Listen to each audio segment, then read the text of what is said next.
অসম আন্দোলন, অসম চুক্তি আৰু কা এই গোটেই বিষয়টোৱে হ'ল ইটোৰ লগত সিটোৰ সম্পৰ্কিত বিষয়।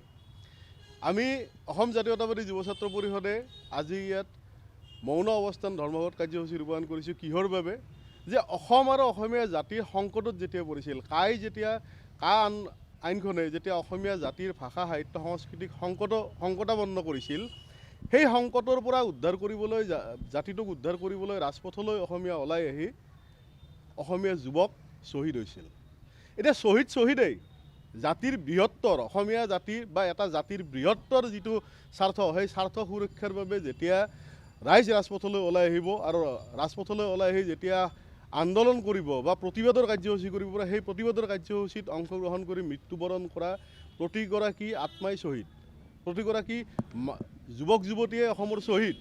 গতিকে ইয়াত শ্বহীদক কা আন্দোলনৰ শ্বহীদ, অসম আন্দোলনৰ শ্বহীদ বুলি ভাগ কৰা প্ৰথম কথাটোৱে হ'ল দৃষ্টিগত আৰু এইটো অতি গৰিহণাযোগ্য। আমি এটা কথা ক'ব বিচাৰিছোঁ যে এই চৰকাৰখনে অসম চুক্তিক সন্মান জনাইছে, অসম আন্দোলনৰ শ্বহীদক সন্মান জনাইছে, আমি ধন্যবাদ জনাইছোঁ। একেদৰে যে অসমত কা আইন প্ৰযোজ্য হোৱাৰ লগে লগে অসম চুক্তিৰ 6 নম্বৰ দফাক কি ধৰণে কাৰ্যকৰী কৰা হ'ব, কি ধৰণে ইয়াক আগবঢ়াই লৈ যাব, সেই বিষয়টো কিন্তু সন্দেহৰ বিষয় থাকিল। যিহেতু অসমৰ প্ৰতিজন মানুহে এই কথাটো জানে যে অসম আন্দোলন, অসম চুক্তি আৰু কা গোটেই কথাটোৱে সংপৃক্ত, ইটোৰ লগত সিটো জড়িত হৈ আছে। গতিকে চৰকাৰখনে দুতলীয়া নীতি পৰিহাৰ কৰক। চৰকাৰখনে স্পষ্টভাৱে এটা কথাই ক'ব লাগে যে কা আমি নামানো, কা মনা নহ'ব অসমত। অসম জাতীয়তাবাদী যুৱ ছাত্ৰ পৰিষদৰ এই বক্তব্য নহয়, এয়া আপোনালোকে যদি সোধে অসমৰ প্ৰতিগৰাকী নাগৰিকৰ বক্তব্য। আৰু এই বক্তব্যক সমৰ্থন জনাই চৰকাৰখনেও কাৰ বিৰোধিতা কৰিব লাগিব। যুৱ ছাত্ৰ পৰিষদে বিৰোধিতা কৰিছে, চৰকাৰখনেও বিৰোধিতা কৰিব লাগিব। তেতিয়াহে অসম আন্দোলনৰ প্ৰতিগৰাকী শ্বহীদৰ প্ৰতি চৰকাৰখনৰ যি দেখাবলৈ কৰা যি সন্মান, সেই সন্মান প্ৰকৃতাৰ্থত হ'ব। আৰু আজি আমি মৌন অৱস্থানস্থলীৰ পৰা এটা কথা চৰকাৰক দাবী জনাইছোঁ যে শ্বহীদেই অসমীয়া জাতীয় জীৱনৰ, অসমৰ সাহিত্য সংস্কৃতি ৰক্ষাৰ বাবে যিসকলে ৰাজপথলৈ ওলাই আহি আন্দোলন কৰিব লগা হৈছিল আৰু সেই আন্দোলনৰ কাৰ্যসূচীত যিসকলৰ মৃত্যুবৰণ কৰিছিল, তেওঁলোকক শ্বহীদ হিচাপে স্বীকৃতি দিয়ক। তেওঁলোকৰ ক্ষেত্ৰত দুতলীয়া স্থিতি গ্ৰহণ নকৰিব। চৰকাৰে শ্বহীদ দিৱস পাতিছে। চৰকাৰে শ্বহীদ দিৱস পাতিছে। আমি কৈছোঁৱেই যে যোৱাকালি সমগ্ৰ অসমত চৰকাৰীভাৱে শ্বহীদ দিৱস পতা হৈছে।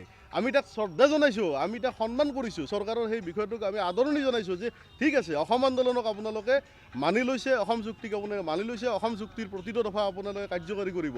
অসম চুক্তিৰ প্ৰতিটো দফা যদি কাৰ্যকৰী কৰিব লাগে, তেতিয়াহ'লে কা বাতিল কৰিব লাগিব। কা অসমৰ ওপৰত কোনো কাৰণত প্ৰযোজ্য হ'ব নোৱাৰে। সেই কথাটো আপোনালোকেও জানে, সেই কথাটো অসম চুক্তিয়েও কৈছে।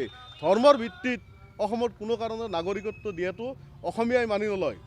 গতিকে আমি এটা কথাই লক্ষ্য কৰিছোঁ বা এটা কথাই আজি এই অৱস্থানস্থলীৰ পৰা দাবী উত্থাপন কৰিছোঁ যে প্ৰকৃত শ্বহীদৰ সন্মান দিয়ক। আৰু আপোনালোকে যে কা আন্দোলনৰ শ্বহীদক শ্বহীদ নহয়, অসম আন্দোলনৰ শ্বহীদ। গতিকে এই যি দুতলীয়া স্থিতি, এফালে আপোনালোকে অসম চুক্তিক সমৰ্থন কৰিব, এফালে আপোনালোকে কাকো সমৰ্থন কৰিব, এই দুতলীয়া স্থিতি আপোনালোকে পৰিহাৰ কৰক। আৰু অসমৰ মাননীয় মুখ্যমন্ত্ৰী মহোদয়ে সাহসেৰে ৰাজপথলৈ ওলাই আহি অসমীয়াৰ সৈতে থিয় হৈ তেখেতে যিহেতু প্ৰতিটো কথাত কয় অসমৰ প্ৰতি তেখেতে সমৰ্পিত, তেখেতে ভাল পায়, গতিকে ৰাজপথলৈ তেওঁ ওলাই আহক বা তেওঁৰ নিজৰ স্থিতিৰ পৰা তেওঁ এটা কথা কৈ দিয়ক যে কা অসমীয়াই নামানে, কা অসমত প্ৰযোজ্য হ'ব নোৱাৰে। আৰু তেতিয়াহে অসম চুক্তিক আৰু অসম আন্দোলনৰ শ্বহীদক প্ৰকৃত সন্মান দিয়া হ'ব।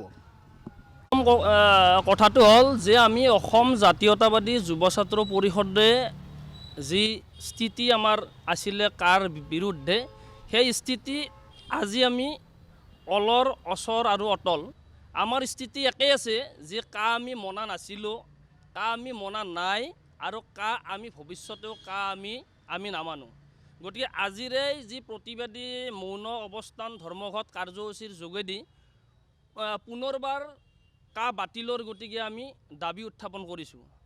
তাৰ লগে লগে আমি দেখিবলৈ পাইছোঁ যে যোৱাকালি অসম চৰকাৰৰ নেতৃত্বত সমগ্ৰ অসমত জাক জমকতাৰে আড়ম্বৰপূৰ্ণভাৱে শ্বহীদ দিৱসৰ কাৰ্যসূচী অনুষ্ঠিত কৰিছে। আমি ভাল পাইছোঁ, সেই শ্বহীদ দিৱসৰ প্ৰতি আমাৰ শুভেচ্ছা আছে। কিন্তু একে সময়তে এই কথাটো কৈ থ'ব লাগিব, যিখন চৰকাৰে শ্বহীদ দিৱস উদযাপন কৰি অসম আন্দোলনৰ শ্বহীদক সন্মান দিব বিচাৰিছে, সেই একেখন চৰকাৰে কা আন্দোলনৰ শ্বহীদক দুষ্কৃতিকাৰী বুলি কৈ থৈছে। সেই একেখন চৰকাৰে কা সমৰ্থন কৰি অসম চুক্তিৰ আত্মাক হত্যা কৰি থৈছে, সেই একেখন চৰকাৰে 855জন শ্বহীদক কা সমৰ্থন কৰি উপলুঙা কৰি থৈছে। গতিকে এই কথা বতৰাবিলাক আমি ক'ব লাগিব। গতিকে আমি চৰকাৰলৈ আহ্বান, যি আপোনালোকৰ যি দুতলীয়া যি কথা বতৰা, যি বুমেৰাং যি কথা বতৰা, স্থিতিহীন যি কথা বতৰা, এই কথা বতৰাবিলাক আপোনালোকে পৰিহাৰ কৰিব লাগে। আপোনালোকৰ স্থিতি কি? স্থিতিটো স্পষ্ট হ'ব লাগে। আপোনালোকে এফালে ক'ব কা আমি সমৰ্থন কৰোঁ, আনফালে ক'ব অসম চুক্তি আমি আখৰে আখৰে পালন কৰিম। সেইটো কেনেকৈ সম্ভৱ? সেই বিষয়টো আমি আচলতে বুজি পোৱা নাই। সেই বিষয়টো কেনেকৈ সম্ভৱ? আৰু ধৰ্ম নিৰপেক্ষ দেশ এখনত ধৰ্মৰ ভিত্তিত নাগৰিকত্ব দিব, সেই কথাটো কেনেকুৱা কথা? এই কথা বতৰাবিলাক আচলতে জনসাধাৰণ সন্দিহান হৈছে, জনসাধাৰণ বিপাঙত পৰিছে।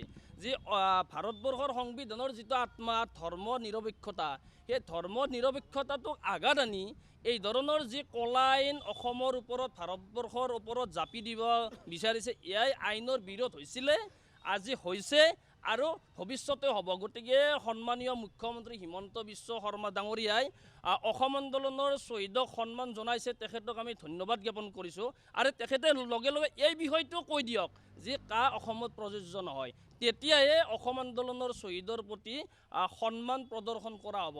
এনেই ৰাজনৈতিক লাভালাভৰ গতিকে অসম চুক্তিক সময়ে সময়ে ব্যৱহাৰ কৰিব, অসম আন্দোলনৰ 855জন শ্বহীদক তেখেতসকলে ব্যৱহাৰ কৰিব, ঐতিহাসিক অসম আন্দোলনৰ কথা ক'ব। এই কথাবিলাক পৰিহাৰ কৰিবলৈ আপোনালোকৰ সংবাদ মাধ্যমৰ জৰিয়তে দাবী জনাইছোঁ।